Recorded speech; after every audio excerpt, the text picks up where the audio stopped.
Okay, सो इस video में हम लोकली लीनियर एम्बेडिंग को समझने वाले हैं। लोकली लीनियर एम्बेडिंग LLE ये एक non linear dimensionality reduction method है, यानी ये मैनीफोल्ड लर्निंग के मेथड्स में से एक है। और इस वीडियो में हम इसके कुछ वेरिएंट्स भी देखने वाले हैं, जैसे कि मॉडिफाइड LLE, हीजियन LLE और local tangent space alignment LTSA। अच्छा, LLE क्या करता है कि हाई डायमेंशनल डेटा पॉइंट्स की लोअर डायमेंशनल प्रोजेक्शन या एम्बेडिंग निकालता है, और ये जो प्रोजेक्शन या मैपिंग करता है हाई डायमेंशनल स्पेस से लोअर डायमेंशनल स्पेस में, उसमें ये लोकल नेबर्स के जो डिस्टेंसेस है उनको प्रिजर्व करता है। अगर हम आइसोमैप का मतलब आइडिया रिकॉल करें कि उसमें हम सिर्फ लोकल नेबर्स के डिस्टेंसेस नहीं, बल्कि हर दो पॉइंट्स के आपस में जो जियोडेसिक डिस्टेंसेस है उनको हम प्रिजर्व करते हैं। और मल्टी डायमेंशनल स्केलिंग की केस में हर दो पॉइंट्स के आपस में यानी जो पेयरवाइज डिस्टेंसेस है यूक्लिडियन वो हम प्रिजर्व करते हैं। अच्छा, LLE को मज़ीद हम समझते हैं LLE की ओरिजिनल पेपर से। तो ये अगर हम बेसिकली देखें, non linear dimensionality reduction by locally linear embedding, जो कि इन दोनों ने प्रपोज किया था, रूविस और सॉल।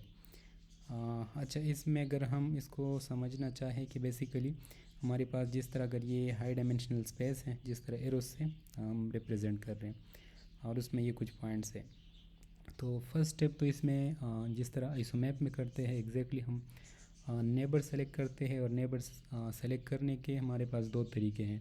या तो उस पॉइंट के हम के नियरेस्ट जो पॉइंट्स हैं, या तो हम वो सेलेक्ट करें जिस तरह इसके 1 2 3 4 5 6 7 8, यानी इस केस में हमने के 8 सेट किया है कि हर एक पॉइंट के जो नियरेस्ट 8 पॉइंट्स हैं वो उसके नेबर्स हैं। या हम वो जो दूसरा मेथड है एप्सिलॉन रेडियस का, कि हम एक ख़ास रेडियस का एक सर्कल सेट करें और उस रेडियस के अंदर जो पॉइंट्स आए तो वो उस पॉइंट के बेसिकली नेबर्स हैं।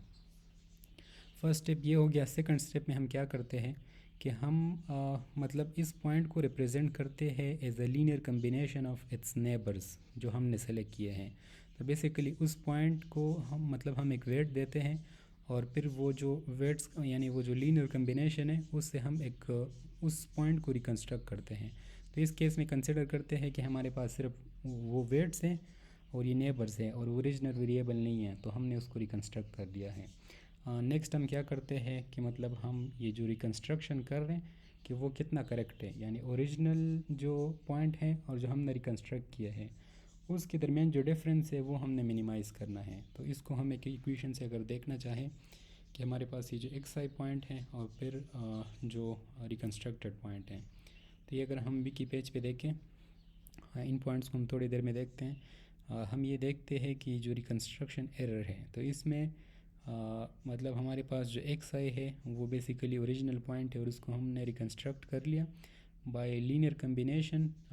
जब हमारे पास वेट मैट्रिक्स यानी WIJ उसके नेबर्स का हो, तो हम मतलब इस XI पॉइंट के जो नेबर्स है J पॉइंट्स, उसकी जब हमने लीनियर कम्बिनेशन यानी ये वेट्स के साथ उसको जब मल्टीप्लाई करते हैं और उन सब का हम सब निकालते हैं, तो हमारे पास एक रिकन्स्ट्रक्टेड वो पॉइंट बन जाता है। तो इसमें हम दोनों का डिफरेंस निकालते हैं कि ये जितना उसमें डिफरेंस कम हो, यानी वो एग्जैक्टली वही पॉइंट हम रिकन्स्ट्रक्ट करें। तो बेसिकली इसमें हम मतलब ये जो मिनिमाइज़ करते हैं कि इसमें हम वो वेट्स ऐसे सेलेक्ट करें कि दोनों पॉइंट्स कि रिकन्स्ट्रक्टेड जो पॉइंट है, जो ओरिजिनल पॉइंट है और जो रिकन्स्ट्रक्टेड पॉइंट है, कि वो एग्जैक्टली एक बन जाए। इसमें दो कंस्ट्रेंट्स हैं। एक तो ये है कि अगर हम यहाँ पे देखें तो सिमिलरली इस पेपर में भी बताया गया है कि दो कंस्ट्रेंट्स हैं।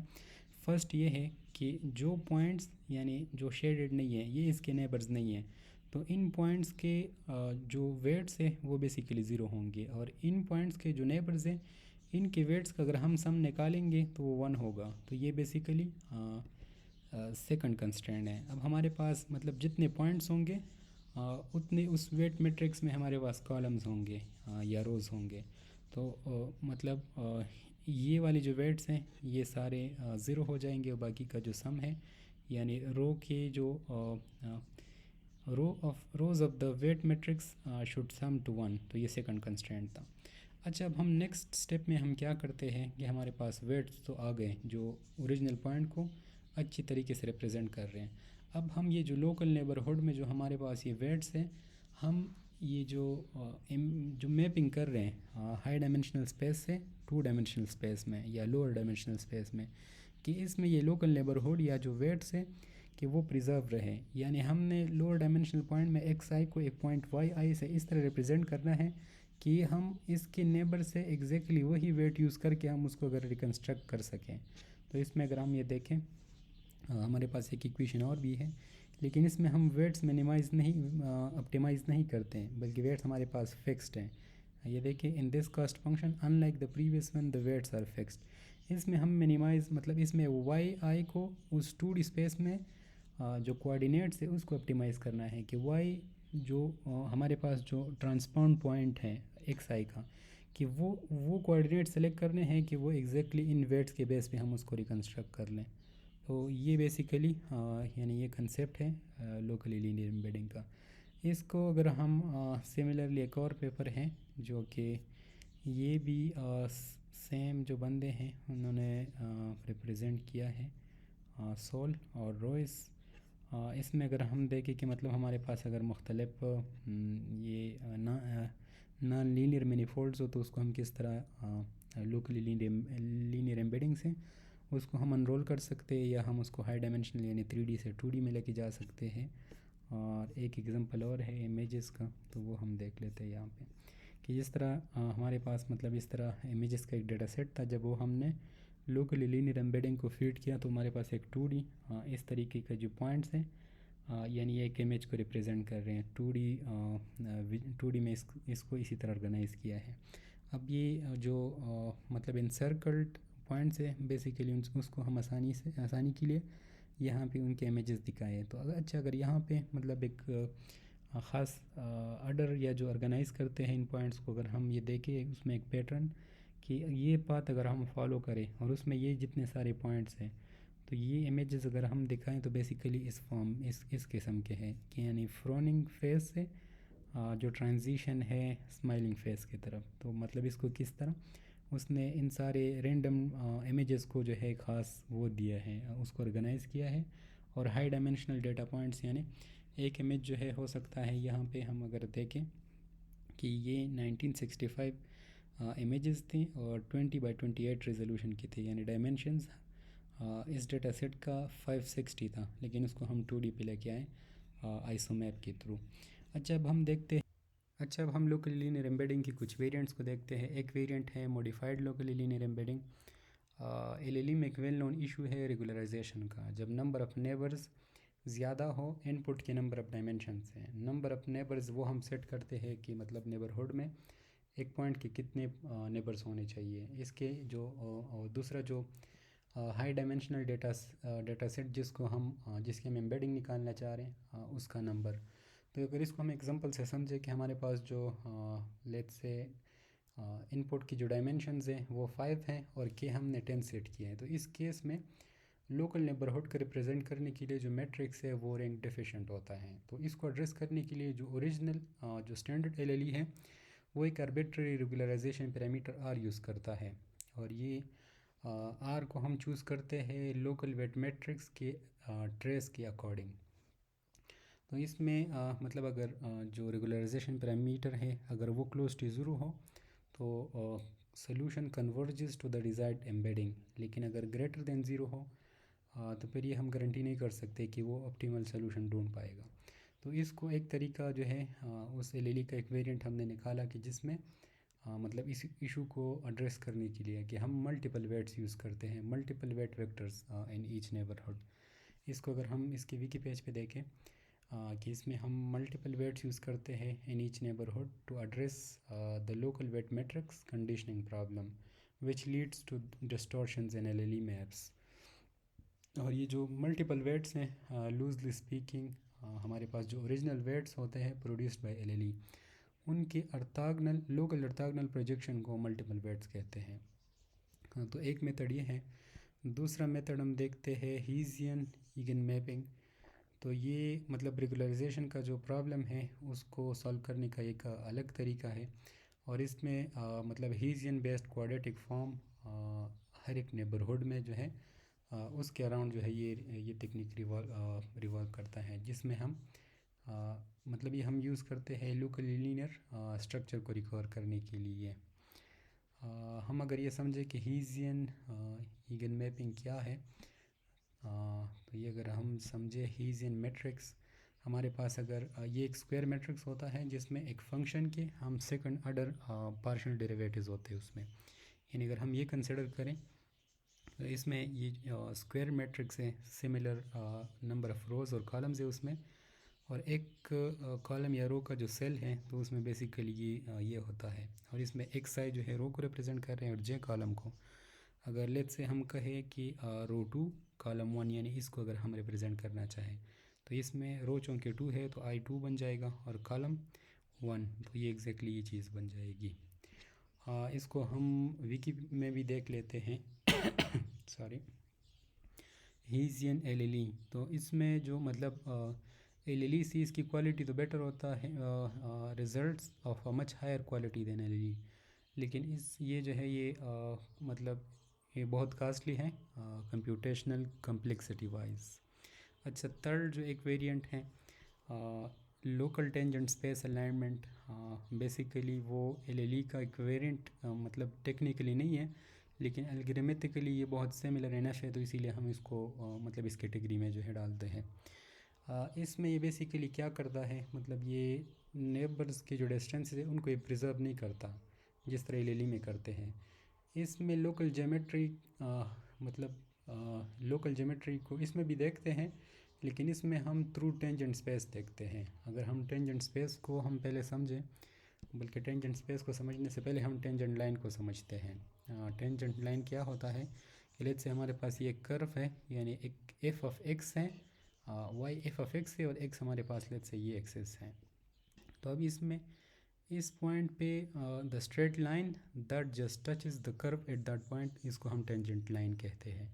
अगर हम प्रिसाइजली कहें कि मतलब लेट्स से ये पॉइंट सी है, तो एक्स में ये जो सी पॉइंट है, इस सी पॉइंट पे इस कर्व को मतलब ये लाइन अगर पास करता है, और ये पॉइंट क्या है, एक्स एक्सिस में सी है और वाई एक्सिस में एफ ऑफ सी है, तो इस लाइन का स्लोप और इस पॉइंट पे इस कर्व की डेरिवेटिव अगर ये सेम हो तो बेसिकली ये टेंजेंट लाइन है। और अगर टेंजेंट लाइन के हम मतलब 1D से हम उसको 2D में लेके जाएं या 3D में, मतलब इसके जनरलाइजेशन को हम टेंजेंट स्पेस कहते हैं। तो जिस तरह एक टेंजेंट लाइन होता है इस तरह हमारे पास इस स्फीयर का ये एक टेंजेंट प्लेन है।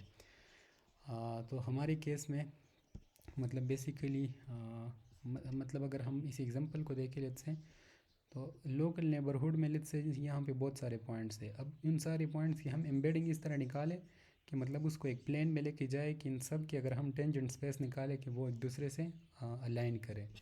तो LTSA local tangent space alignment का बेसिकली जो कंसेप्ट है तो वो यही है कि मतलब ऑप्टिमाइजेशन इस तरह करता है कि लोकल टेंजेंट स्पेसेस जो है एम्बेडिंग में कि वो अलाइन हो जाए। अगर यहाँ पे विकी में भी हम देखें तो इसमें भी यही है कि ये क्या करता है, हर एक पॉइंट का टेंजेंट स्पेस निकालता है लोअर जो डायमेंशनल एम्बेडिंग है उसकी लोकल नेबरहुड में, और फिर ये ऑप्टिमाइज़ करता है कि मतलब एम्बेडिंग ऐसे निकले कि ये सारे टेंजेंट स्पेसेस जो है वो अलाइन हो जाए। तो ये थे बेसिकली 3 वेरिएंट्स। अब हम देखते हैं लोकल लीनियर एम्बेडिंग की जो इम्प्लीमेंटेशन है साइकिट-लर्न में, उसको हम देख लेते हैं। हमारे पास बेसिकली मैनीफोल्ड के मॉड्यूल में लोकली लीनियर एम्बेडिंग का एक क्लास है, और इसमें एक नेबर्स निकालने का हमारे पास कि हम अगर नेबर्स जो है वो हम सेट कर सकते हैं। इन कंपोनेंट्स वो डिफ़ॉल्ट 2 है, यानी जो लोअर डायमेंशनल एम्बेडिंग जो जिसमें हम मैपिंग करना चाह रहे हैं तो वो टू डायमेंशंस हैं, और ये रेगुलराइजेशन का जो पैरामीटर है स्टैंडर्ड LLE में। अगर हम मतलब हमारे पास मेथड्स जो है एक तो स्टैंडर्ड हैं और इसके अलावा हीसियन मॉडिफाइड LTCA जो वेरिएंट्स हैं। तो इसमें मतलब ये इससे हम चेंज कर सकते हैं कि हम कौन सा वेरिएंट अप्लाई करना चाह रहे हैं। फिर हीसियन टॉलरेशन कि उसके हीसियन टॉल हैं और इसके अलावा मॉडिफाइड टॉल हैं, यानी ये टॉलरेंस हैं अगर मेथड हीसियन हो या मॉडिफाइड हो। और इसके अलावा जो हम नेबर्स निकालते हैं तो उसकी ये 3 तरीके हैं, कैडी, ट्री, बॉल ट्री, ब्रूट, और डिफ़ॉल्ट जो है वो ऑटो पे है। अब हम देखते हैं एग्ज़ाम्पल। वेरिएंट्स का और ओरिजिनल एलई का भी देखते हैं। बेसिकली यही एग्जांपल है जो कि इन सारी मैनीफोल्ड लर्निंग के एल्गोरिथम्स पे हमने अप्लाई किया है। तो सिमिलर वही डेटा सेट है जो हमने आइसोमैप में डिस्कस किया था।